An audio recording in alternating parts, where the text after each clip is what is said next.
Welcome back to Southern Draw Outdoors. A little rough around the edges.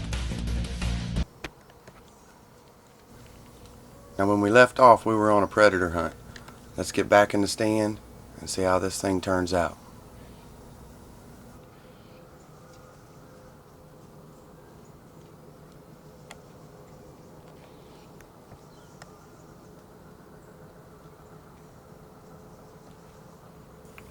Now look at this sly little critter. It almost looks like he's going to walk right back to the stand.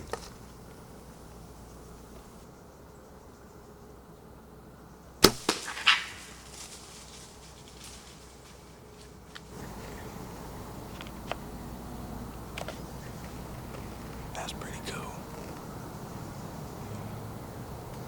I like them little suckers. They make great pelts. They're in season, so he's mine now. We get finished deer hunting, we'll get down and go get him, take a look at him.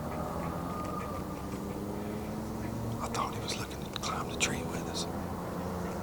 First thing this morning, had a deer come through and head off over there. Hadn't seen much since. We'll sit here a while and see what happens.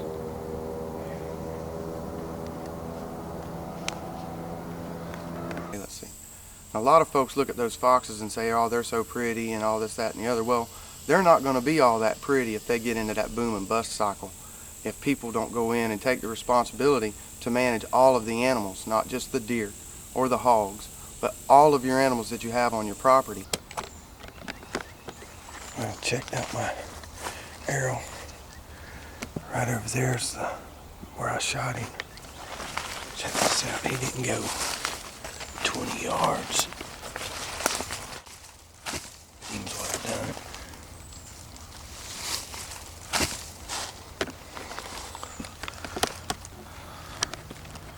But, man, what a beautiful animal. That's pretty cool.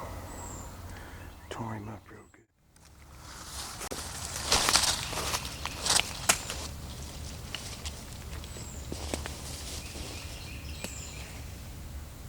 That's pretty cool, getting to harvest a beautiful animal like that, and with a bow at that. I personally feel like it's our responsibility as hunters and conservationists to do those types of things. We need to get out there, we need to find out what our populations are of all of the animals that we have, and we need to go ahead and manage those as well as the deer and the hogs, the things that we really like to hunt. Let's slip down the river a little bit, see what all we got. The banks are a little bit steep. We're gonna have to get up and get out around, go take a look. It sure is nice out today, I love it.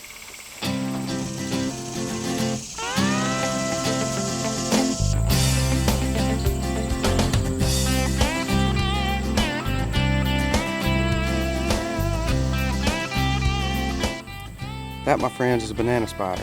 His web is very strong, very sticky, and if you run into him real early in the morning on your way to the tree stand, ooh, it gives you the woolies. It's a mess.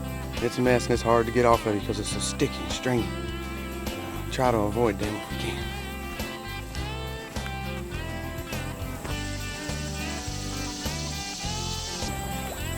All these little sloughs right here, these are superb fishing holes, because what happens is the water comes up, of course, when we get heavy rains. The fish come into them, and then when the water drops down, they get landlocked. You can get in here and, in the summer times and stuff like that and just tear the red bellies all up. Sometimes the bass and the catfish in it as well, but usually the red bellies are full of them. That's a lot of fun stuff to do. When I'm out here hiking and doing things like this, just exploring, I constantly keep my eyes on the ground. I mean, I'm scanning the landscape and the horizon and the bushes and trees, looking for critters and all that other stuff. But I'm always looking at the ground. We got a pile of water moccasins, and so let's see, we got the water moccasin, we got the rattlesnakes, 2 or 3 different species. We even have copperheads down here.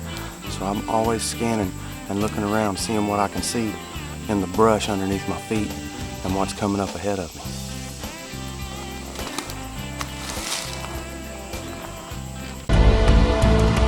We'll be right back with more Southern Draw Outdoors.